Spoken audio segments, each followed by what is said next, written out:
इतना कुछ हो गई। हम आपके और खाला की टेंशन देख के ही समझ गए रहनी कि कुछ ना कुछ तो बात बा। ऐसे हम आपकी बात भी करे चाहत रहनी, पर फिर हम जोया के सामने ये बात कही ठीक ना समझनी। ना एक्चुअली मिस फारूकी के बारे में सब कुछ पता बा और वो काफी हेल्प भी कइले बाड़ी। ता आप उनका लेके इतना परेशान काहे रहले? ऐसा लगल कि वहाँ कुछ अनकही बात बा। हमार मतलब कहीं कोनो परेशानी तो नहीं क्या आप दोनों के दरमियान?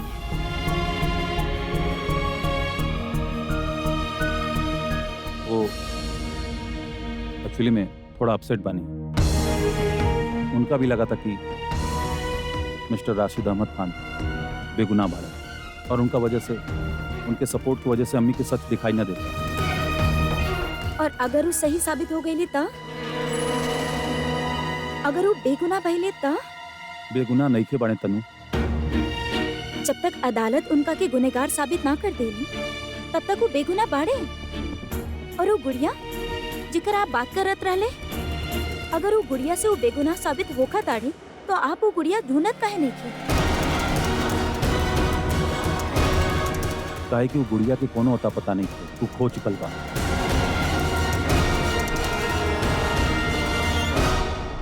अम्मी के अभी तक उम्मीद बा कि वो गुड़िया हमनी के मिल जाई और अगर मिल भी गई तो उससे कुछ ना फर्क पड़ी। उम्मीद पर दुनिया कायम बा असद। और हम खाला की खातिर ही उम्मीद करेनी कि आपकी वो गुड़िया जल्द ही मिल जाए।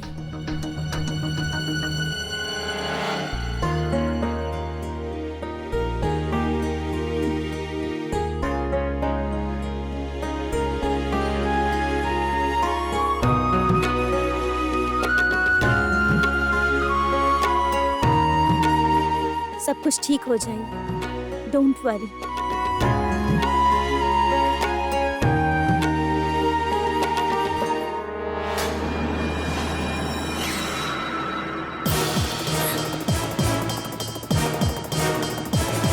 आप यहाँ का कर रहल बानी? कुछ ना, बस सफाई करत रहनी। हम सोच रही अंदर के भी सफाई कर देत बानी, लेकिन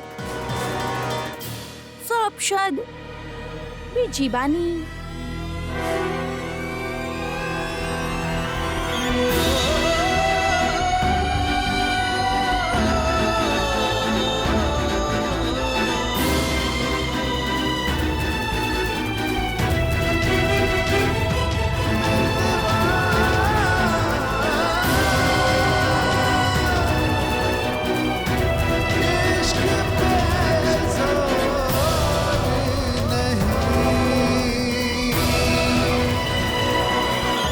अगर दोबारा तू हमारा मुंह पे हाथ उठाइला ना तो कसम खुदा के तोहार ऊ हाल करब की।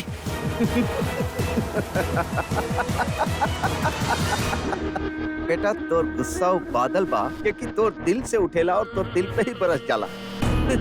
अबे जब हम तोरा के मरले रहनी तब तो तोरा से कुछ ना भइल, जाके अपन भाई के बुला ले। अभी भी बुला ले जाके भाई के अपन। बाकी अभी कैसे बोले दे? अब तो वह तोर अब्बू के जेल में डलवैले बा।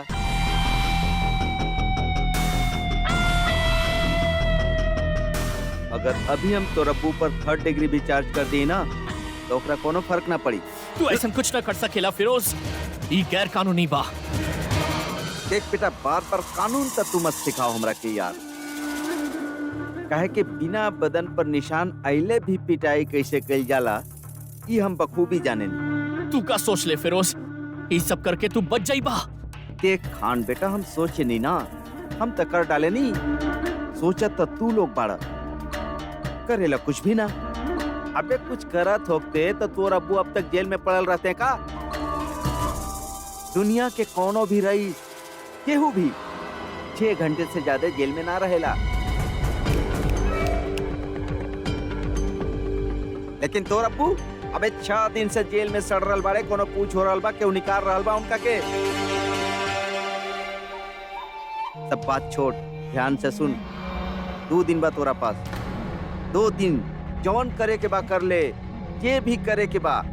एक बार अरशद अहमद खान गवाही दे देले ना तो फिर बेटा दुनिया के कोनो ताकत, कोनो सबूत तोर अब्बू के जेल से बाहर ना निकाल सकेला।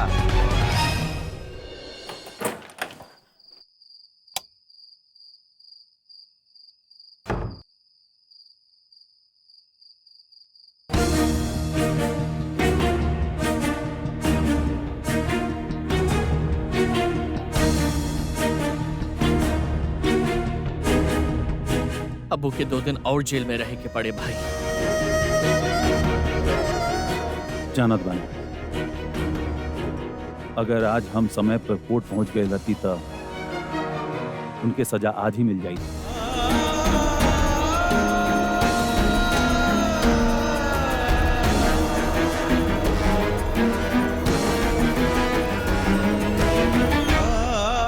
हालात ठीक नहीं थे, लेकिन ये समय तोरा अपन बहन और अम्मी के साथ होए के चाहिए। कुछ भी हो जाए, एक बात याद रखिया कि मिस्टर राशिद अहमद खान के सजा जरूर मिली।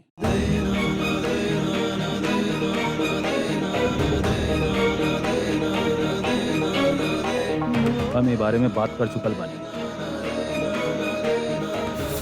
भाई आप इतना पत्थर दिल कैसे हो सकेले? हम जानत बानी कि आपके ख्यालाती मामला के लेके का बाड़े, लेकिन अब्बू पे बहुत जुल्म हो रहल बा जेल में भाई। भाई आप हमार यकीन करा, भाई फिरोज अपन सारी भड़ास अब्बू पे निकाल रहल बा। उन पे बहुत जुल्म कर रहल बा भाई। भाई अम्मी भी देख ले बानी कि फिरोज उन पे कितना जुल्म कर रहल बा। वो तो इतना डरल रहल भाई कि वो कह रहल बानी कि अब्बू के बचे बना भाई। ये सब सुनी के भी आप कुछ ना करी है का? कैसे भाईजान आप कुछ ना करी है? हमरा ये सब ये खातिर बता रहल बड़ा थी ताकि हम तोरे अब्बू के खिलाफ गवाही ना दी। राइट।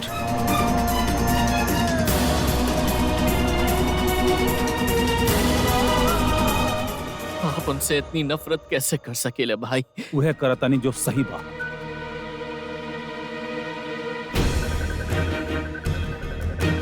आप खाली उनसे बदला ले रहल बानी भाई।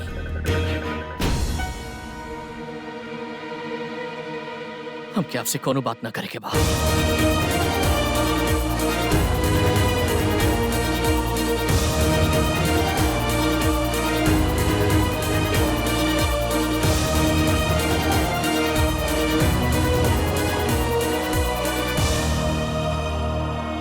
आप हमारू भाई ना बाड़े जे के हम जानत रहनी। आखिर अब्बू जे कैले ऊ गलत रहे और जे आज उनके साथ हो रहल बा ऊ भी तक गलत बा। बचपन से लेके आज तक हमने के लोग अलग करे की कोशिश कई भाईजान। न जाने हमने के कितने नाम से बुलाइले, लेकिन हम केहू की एक बात ना सुन ली। आप हमेशा से हमरे खातिर भाई भाई जान रहला, लेकिन आज आप साबित करी देहनी, उन लोगन के आप सच साबित करी देहने भाई कि हमारा और आपके रिश्ता सौतेला बा।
अगर आप कुछ ना कर सकेले तो हमरा के करे के पड़ी। हम दिलशाद के फोन करतन, उनका से कह कि असद पे दबाव डली है, ओकरा के समझई है। अम्मी अम्मी सबसे कोनो फायदा ना बा। भाईजान उनकर भी बात ना सुनी है तो का कह रहल बानी? कोनो रास्ता नहीं खे? रास्ता बा अम्मी, कौनो न कौनो रास्ता जरूर होगी, यकीन करा। लेकिन कैसे?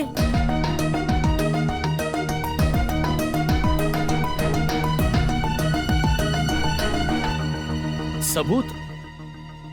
कैसन सबूत मोना? एगो गुड़िया रहे।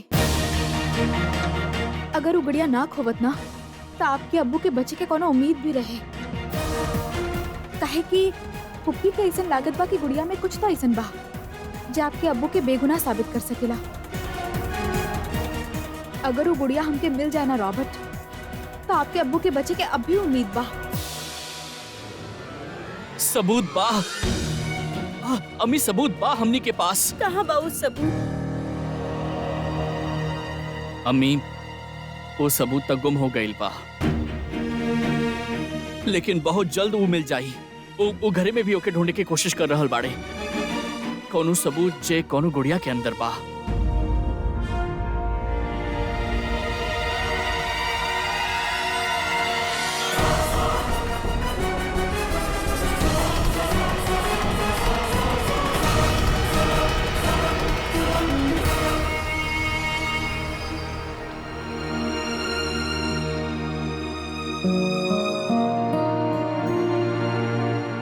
जब दिल उदास होके और खुशी आपसे मुंह मोड़ ले हो तो खुशी के अपन होठ पे बिठा के कुछ गुनगुना लेवे के चाहिए। ई हम आपसे ही सीख ले बानी और आप ही भूल गए ले।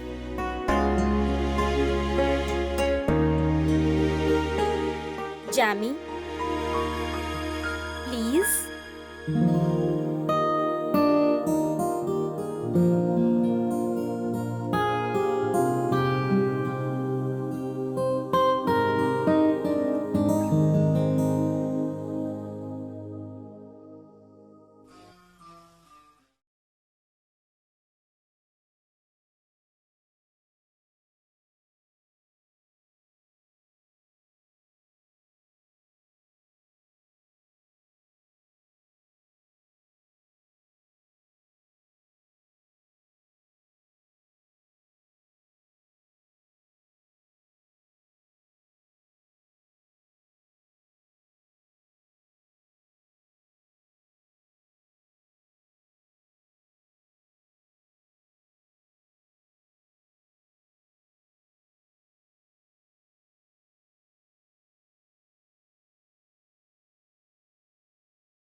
शुक्र बाकी ये बुढ़िया अभी तक बेहोश पड़ी,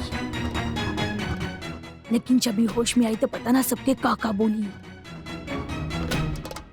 हमके जल्दी कुछ करेगी होगी।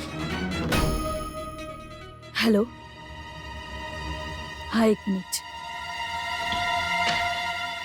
काम भइल की ना? हमके थोड़ा और वक्त चाहिए। अरे वक्त जितना बा हमरे पास, समझ काहे न रहल बाड़ू। यहाँ यही घर में सबके सबूत के बारे में पता चल गई बा, और देर सवेर हर केहू उस सबूत के तलाश करे की कोशिश में होगी। अगर उस सबूत केहू के हाथ लग गई ना तो असद मियां तो सांप बच जाइए, और हमार कहो यू खुदा ही जानत बाड़े। हमके समझ में ना आवेला कि तू वही घर में बाड़ू जहाँ के सबूत बा, और हम तो के बतैले भी रहली कि वो कहाँ बा। फिर इतना वक्त काहे लग रहल बा? लेकिन हम आपकी जब बतैले रहली ना कि अब बुढ़िया उस जगह पर ना बा।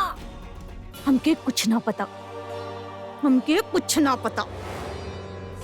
तो कि चाहे जमीन आसमान एक करे के पड़े करा, कोनो भी कीमत पे तो के वो बढ़िया हासिल करे की होगी। खाला आपकी याद बा? स्कूल जाए से पहले हमनी आपके यहाँ ही ब्रेकफास्ट करत रहली। हमके याद बा, और तू नाश्ता में भी हमसे खीर ही मांगत रहलू। का करती खाला, इतना लजीज खीर हम आज तक ना खैनी। अब वो पुराना दिन हम वापस तो ना ला सकेनी, हाँ लेकिन वन ऑफ दिस डेज हम वो खीर जरूर बना सकेले। ओके? तनवीर, इस जरा देखिए, हम आवत नहीं। जी खाला।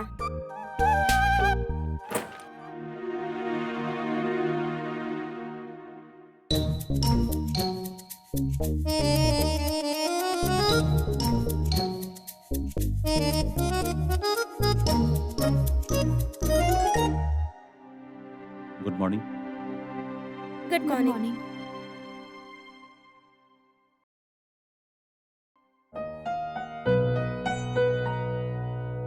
आई कांट बिलीव कि तोरा याद बा कि हमरा अपना सर्विट कैसे पसंद बा।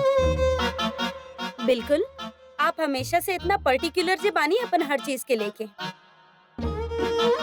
और वैसे भी ये इतना रेयर आदत बा कि हम चाह के भी ना भूल सकेनी। अच्छा, तो और का याद बा तोरा? एक तरह से तो सब कुछ याद बा जैमी।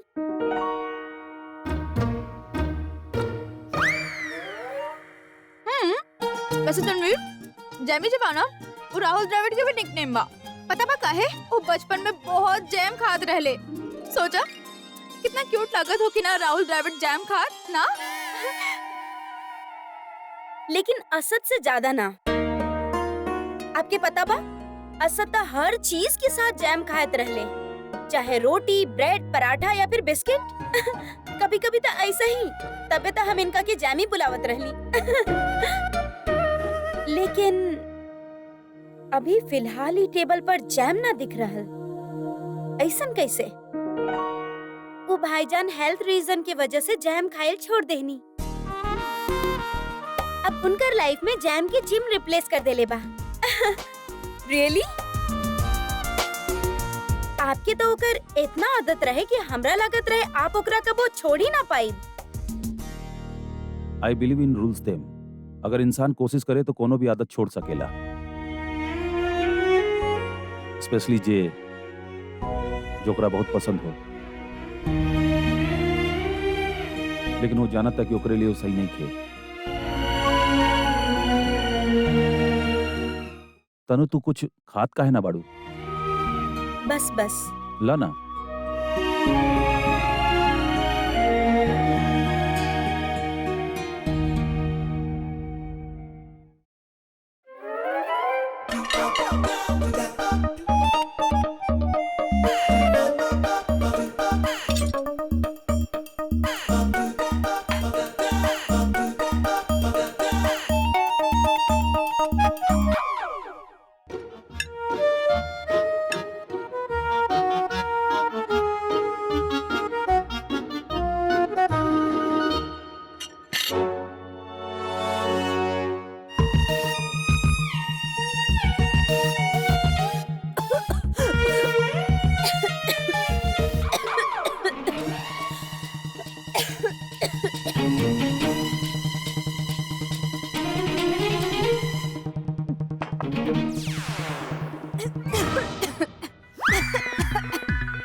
चला तनी हम तोरा के गार्डन दिखाबो तनी।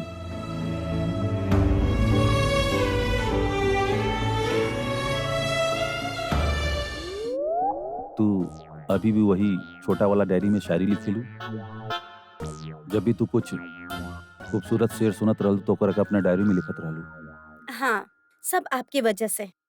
जब हम छोटा रहली त आपके सोबत में रह के त हम जानले रही कि उम्दा शायरी होखेला का। शायरी? वाओ, तोहके पता बा हमके भी शायरी के बहुत शौक बा। इनफैक्ट हम तो बचपन से लिखत आ रहल बानी तन्वीर। हम बहुत छोट रहनी जब हम अपन पहला शेर लिखले रहली। त हम सुनाई? ओके, त शेर अर्ज बा। एगो शेर आइल बा, जरा गौर से सुनी।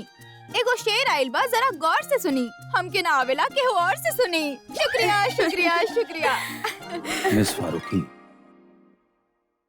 शायरी टू शूट द सेंसेस और शायरी टू टॉर्चर द सेंसेस में बहुत फर्क होखेला।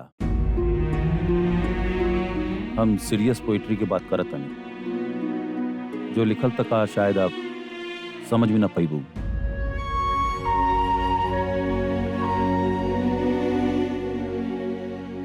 ओह रियली मिस्टर खान?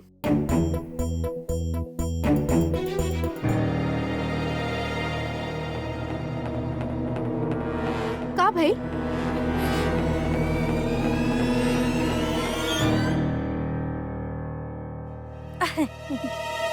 कुछ ना। खाना बनावे के रहल, गैस सिलेंडर खत्म हो गई, दूसरा लगावे के होगी। इट्स ओके, हम कंपनी वाला के फोन कर देता नहीं, वो आके लगा दी है। एकर कोनो जरूरत नहीं के जमी, हम कर देता नहीं ना। ना ना, तू काहे के करबू? हम कर देत बानी। I can do that. अरे तो के सिलेंडर चेंज करे आवेला? हाँ पुप्पी। यूएस में तो तू ऐसा कबो न कैले होगबू, काहे कि वहाँ तो पाइप गैस बा ना। कम ऑन पुप्पी, आप भी कैसन बात करेनी? ए दुनिया के अंदर कौन ऐसा काम बा जौन जोया फारूकी ना कर सकेले, बताई जरा। वेल इहे बात पे ना एगो शेर अर्ज बा। चंडीगढ़ पंजाब हो या हो के जलंधर, चंडीगढ़ हो के पंजाब हो के या हो के जलंधर, जोया can fix anything even if it's a cylinder. Thank you thank you thank you. और फिर ई बाना हमार बेस्ट फ्रेंड हमार आईपैड, एकरा से सब कुछ पता चल सकेला। हम अभी चेंज करके आवत बानी। अल्लाह मियां, कितना प्यारा बात करेली ना। प्यारी ना बहुत सारी बात करेली।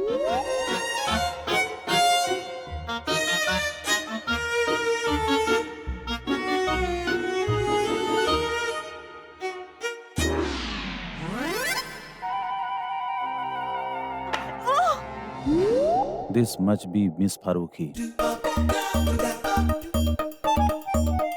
अल्लाह मियां, What's wrong with me? क्या कर देनी हम? अब तनवीर, प्लीज ये हम साफ कर दे भा। अरे आप रहे दी, हम कर देता नहीं। नो तनवीर, तू हमके जानत ना बाड़ो। गंदगी तो हमरा से देखल ना जाला। हम बहुत सफाई पसंद बानी ना। कोनो बात नहीं खे जोया।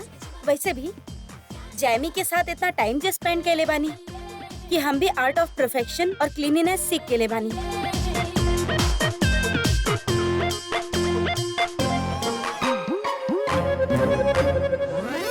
पुप्पी, हम सिलेंडर चेंज कर देले बानी। ओके, लेट्स गो टमाटर।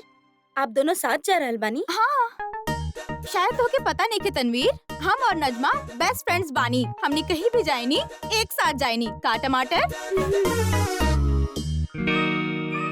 ओके पुप्पी, खुदा हाफिज। और प्लीज हाँ, आप हमार फिक्र मत करब, हम टाइम पे लौट आई। वो का बना तनवीर कि हमार और पुप्पी के आपस में प्यार बहुत बा, हमार बहुत ख्याल रखेली ना। तो जब भी कहीं बाहर जानी तो उनका लगेला कि हम टाइम पे आ जाएं। लेकिन पुप्पी डोंट वरी, हम टाइम पे घर आ जाए। ओके?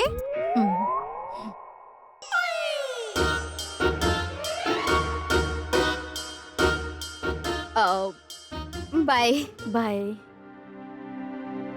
अब हमके भी चले के चाहिए, हमके डॉक्टर के पास जाए के बा। हम ड्रॉप कर देता नहीं। ना हम चल जाए। खाला, कोनो बेटा अपन अम्मी के ए हालत में जाए दे सकेला का?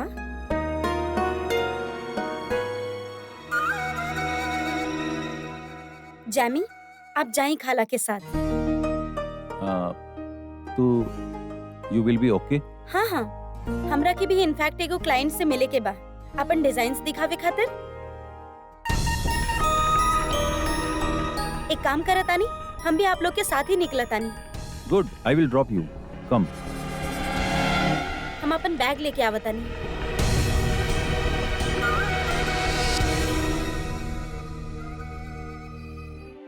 हाँ ठीक बा, हम अभी कर देता नहीं। जी असद, आई एम सॉरी, अब हम आपके साथ ना जा पाई। वो एगो डिजाइन बाजी क्लाइंट के देखे के बाद तो हमरा के वो पहले पूरा करे के पड़ी। तब तक आप लोग चली। ओके, चलिए अम्मी।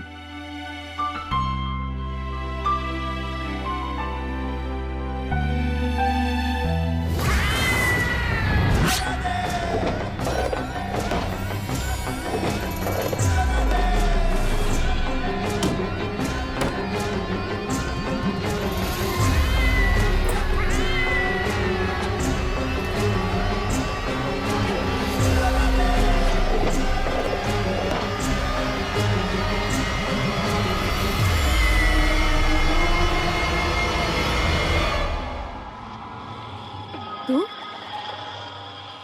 यहाँ का कर रहल बाड़ू? इतना जल्दी में काहे बाड़ू?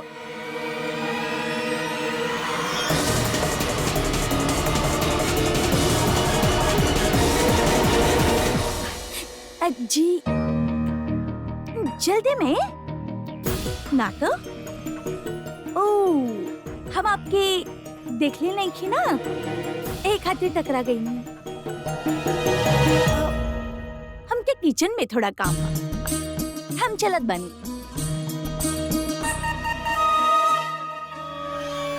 अगर तोहके वो गुड़िया ना मिलल बा तो आग लगा दो, जला कर राख कर दो घर की।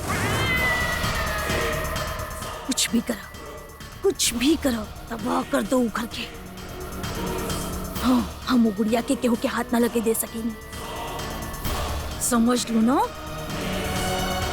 बिल्लू रानी।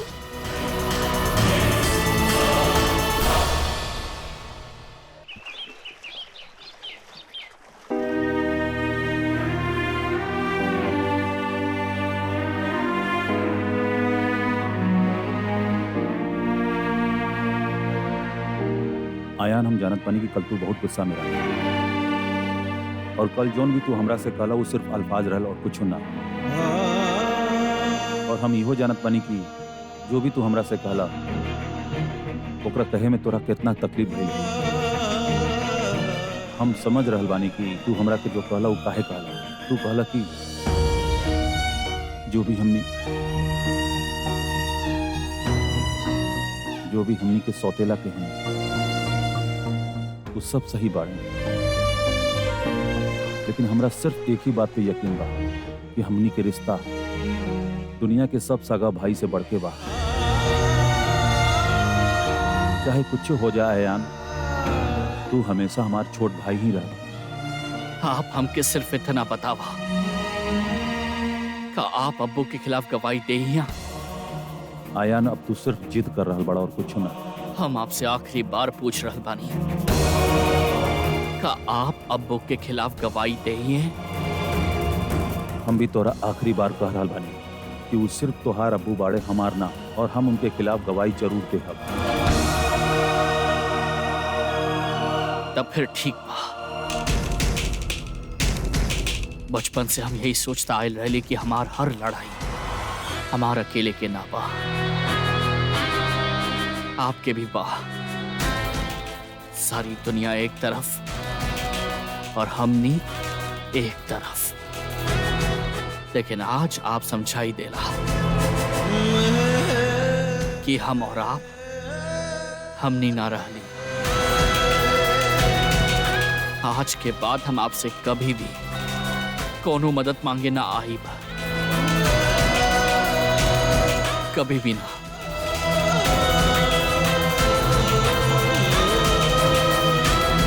और हाँ, रहल बात अब्बू के, ता अपन अब्बू के ता हम अपन बलबूते पे छुड़ा के ही रहब।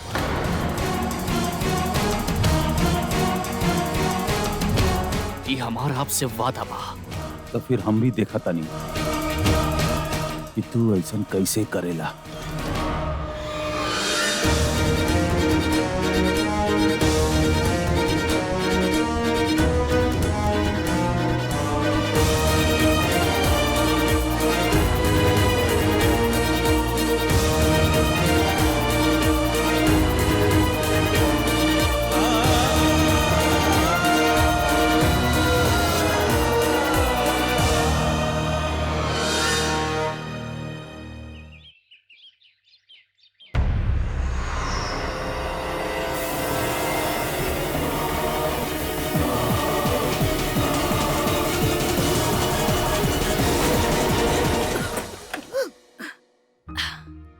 हम अपने आप आ जाइए सर, तो कि स्पेशली आवे के जरूरत ना रहे। अम्मी हम जानत बानी कि आप हमरा से नाराज बानी, ये तो मतलब ये नहीं कि हमरा से ऐसे गैर की तरह बात कर दी। देखिए आपकी तबीयत खराब हो गई, थोड़ा देर खातिर बाहर गई नहीं आप। आपके इम्यून सिस्टम अभी भी वीक मामनी। हम काढ़ा बना के पी ले। हम चलत बानी। अभी का है? अभी तक खाना खाए के बाद के बर्तन बाकी बना। ओ हमार माँ बीमार हो गई, हम की चाय के होगी। अच्छा तनवीर कहाँ बा? मैम सब कमरे में बानी, हम चलत बानी। हाँ तो कुछ खइबा? ना अम्मी, एक्चुअली हमार कुछ फाइल रह गइल बा गाड़ी में, हम लेके आवता।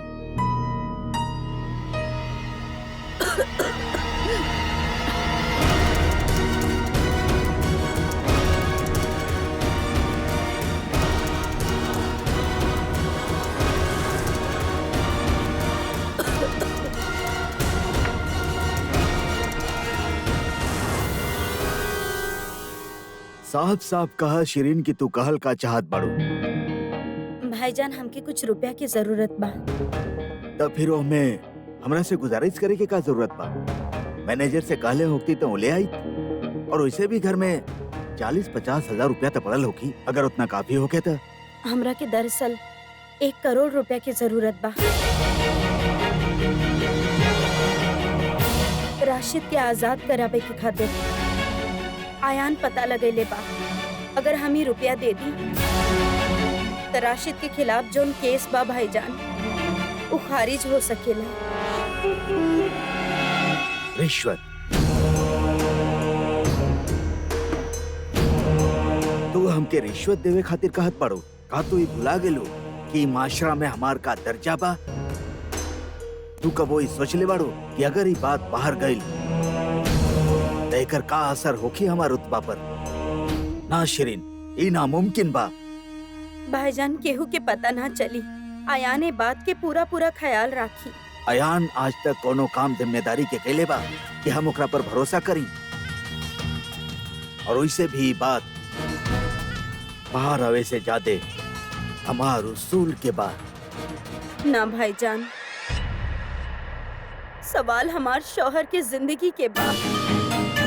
वहाँ उनका पर बेतहाशा जुल्म हो रहा बा।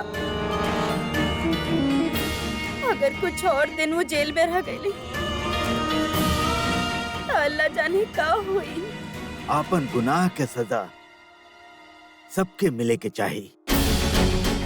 राशिद के 17 बरस पहले वो कत्ल करे से पहले सोचे के चाहत रहे कि एक न एक दिन ओकरा भी अपन गुनाह के सजा मिली। तू हमार बहन बाड़ू, तोहार हर खुशी और हर गम में हम तोरा साथे बनी, लेकिन गुनाह में ना। और सच तो ई बा कि राशिद के ई हरकत से हमार सिर सबके सामने झुक गई बा, और अब हम एक गुनहगार के बचावे खातिर खुद गुनहगार ना बन सकिला शिरीन। और इतना साल जे राशिद आपके खातिर काम कैले हूँ, आपके बिजनेस के कहां से कहां पहुंचा देले भाईजान। और जब भी हमने ये घर के छोड़ के जाए की बात कैले, तो आप और भाभी हमनी के रोक देले। ये कह के कि हमने ये घर के हिस्सा बानी। ये भूल गई नहीं आप? भाभी समझाई ना भाईजान के। शिरीन तू तो जानत ही बाड़ू हम इनके खिलाफ ना जा सकेंगे। अल्लाह भाईजान, भाईजान सुनी ना, खुदा के वास्ते भाईजान प्लीज बस एक बार हमारी मदद कर दी भाईजान, आपके खुदा के वास्ता भाईजान।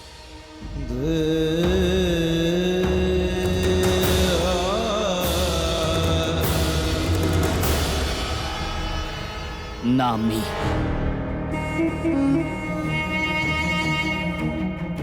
उठा, हम आपके केहू के भी आगे हाथ फैलावत ना देख सकीली अम्मी। बुरा वक्त में ही पता चलेला अम्मी कि के आपन बा और के पराया। ई समझ ला आज हम आपन भाई खोइले बानी और आप आपन अम्मी।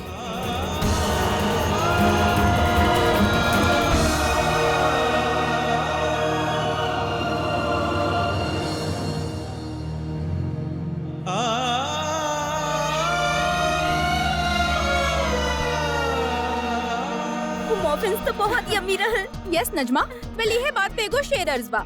इरशाद। इतना ज्यादा यमी रहले वो मफिन, इतना ज्यादा यमी रहले वो मफिन कि ओकरा खाए खातिर केहू भी बाहर आ जाए, even from his coffin.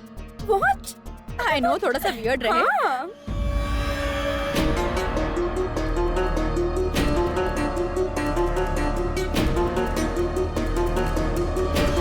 Najma, muffin के एगो और बॉक्स रहे ना? हाँ। शॉप पे रह गइलू? ना ना हमरा पास बा ना, ई देखा।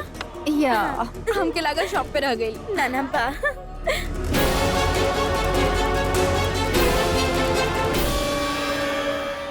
जी आपकी शिरीन के रुपया दे देवे के चाहत रहे। यह वक्त राशिद मियाँ के केस अगर रफा दफा हो ही जाए तब भी हमनी के फायदा बा। तुम्हार दिमाग खराब हो गई बरस यार, केस बहुत आगे बढ़ चुकल बा। अगर हम रिश्वत देहनी और ये बात सामने आ गई, नई केस से हमने के ताल्लुकात के भी छानबीन हुई कि हमने खातिर अच्छा ना हुई। और वैसे भी राशिद जेल से बाहर निकल के हमरा साथ काम करे वाला ना बा, और ना ही तोहार अयान और हुमेरा के निकाह के आरजू पूरा होके वाला बा। वो गुड़िया के का भइल? मिलन? ना, लेकिन बहुत जल्द मिल जाए।